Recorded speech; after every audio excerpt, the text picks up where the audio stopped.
Coucou, en juste un petit mot comme ça en passant, quelques règles à préciser sur ce qui se passe là et que je trouve complètement dingue.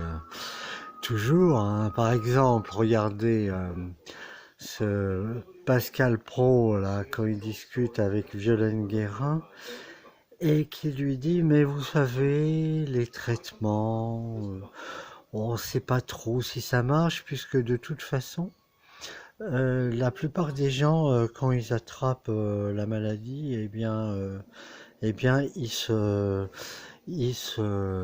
reconstituent, enfin, ils se rétablissent assez rapidement. Et c'est qu'il y a très très peu de gens qui ont des problèmes. Mais donc, on sait pas, on connaît pas la validité de ces traitements, puisque on ne sait pas trop si c'est parce que ils sont rétablis d'eux-mêmes ou alors parce que en fait ces traitements marchent quoi. On sait pas trop ce qu'il en est. Mais dans ce cas-là, si on en est là, si on en est au fait qu'on sait pas trop si ça marche ou pas, puisque de toute façon la plupart des gens se rétablissent, mais à quoi bon continuer cette simagrée, tout ce tralala autour des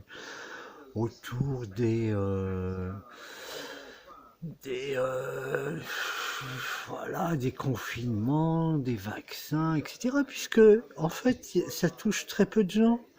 Il suffirait dans ce cas-là qu'on ait la possibilité, eh bien que bon bah d'avoir des lits, des capacités, enfin bref, ce que vous voyez, hein, j'ai pas envie de vous répéter ce qu'on sait déjà, à savoir que tout ce qu'on vous raconte au niveau de la saturation, etc., c'est complètement faux, parce qu'il y a d'autres malades qui sont là aussi, qu'il y a des lits en suffisance, il y a beaucoup de gens qui l'expliquent en réalité, que soi-disant les 3000 lits réanimation, c'est plutôt dans les 10 000 à 15 000, et qu'en réalité on est loin de la saturation, et qu'en plus de ça, comme toujours, on confond les gens qui sont positifs, les malades, etc. Et quand bien même y aurait-il des gens positifs et même des gens malades, puisque la plupart des gens se rétablissent, euh, on est complètement dans un cercle vicieux, si vous voulez. Donc ça veut dire que il y a vraiment autre chose qui se trame. Il y a vraiment autre chose qui se trame, et c'est ça qui est tout à fait énervant, qui est insupportable même, puisque ça nous coince absolument, quoi. Ça nous empêche de vivre. Tout est arrêté, comme si c'était la peste, comme si vous sortez, un certain nombre de gens tombent par terre.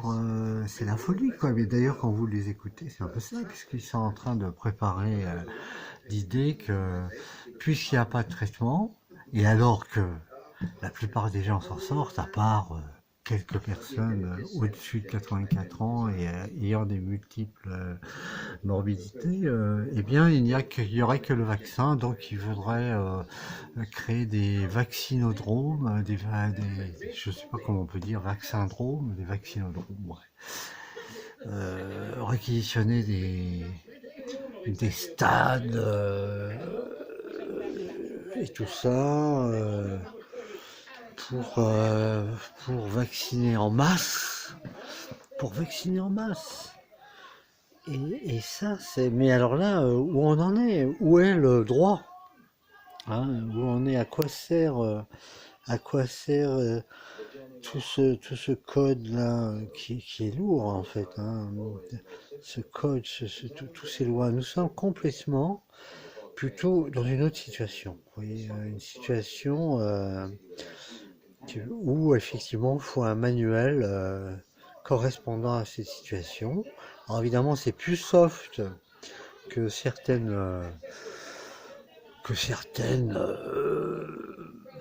Bon, autre période historique, etc. Mais en réalité, nous sommes complètement dans une période noire, une période complètement, on pourrait dire,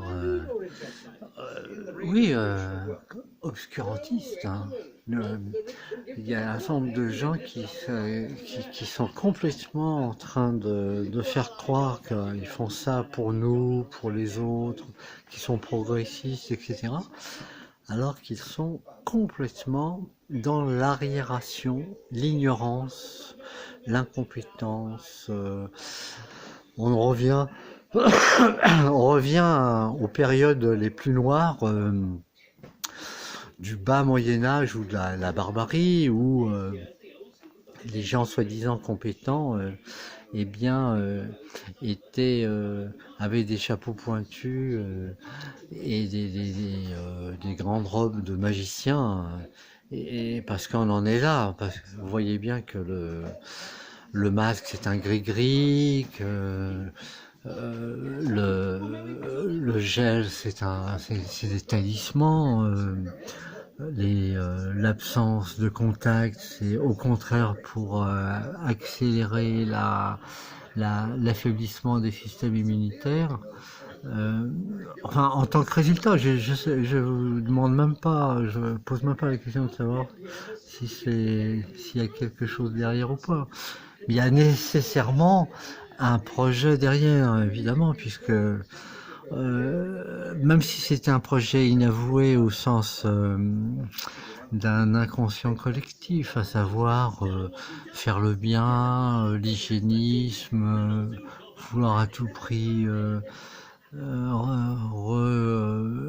réorienter la planète pour sauver le climat, et tout cela au nom du bien. Et en réalité,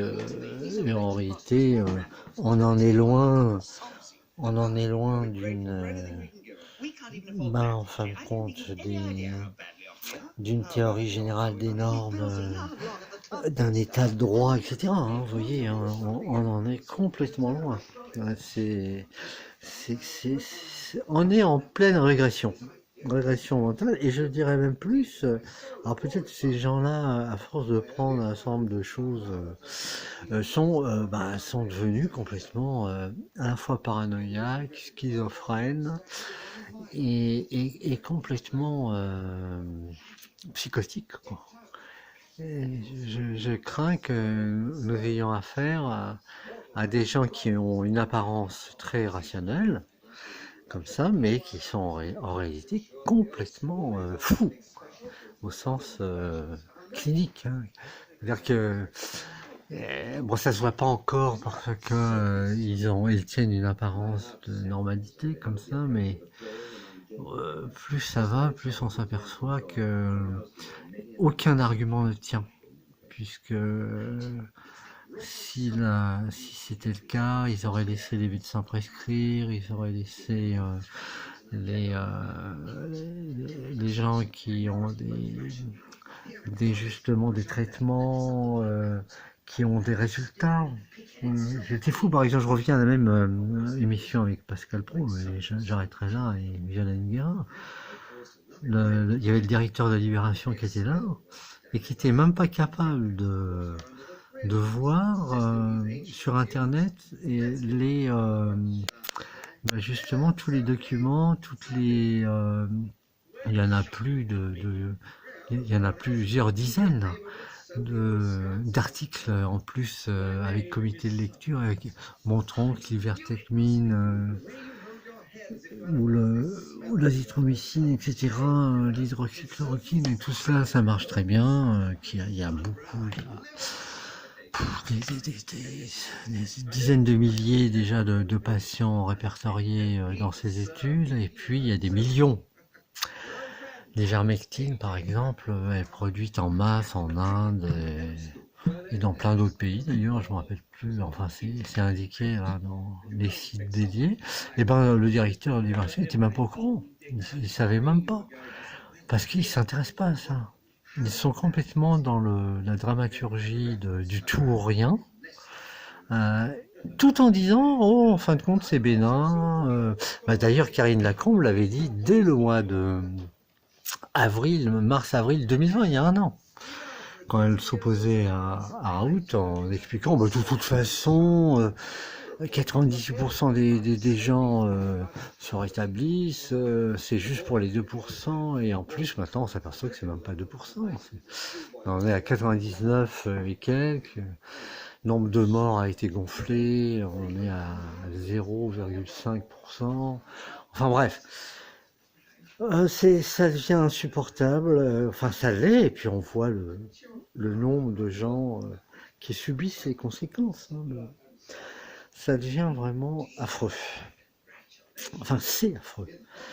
Là, je suis complètement dans l'euphémisme le plus total, quoi. Eh bien, écoutez, voilà, à très bientôt.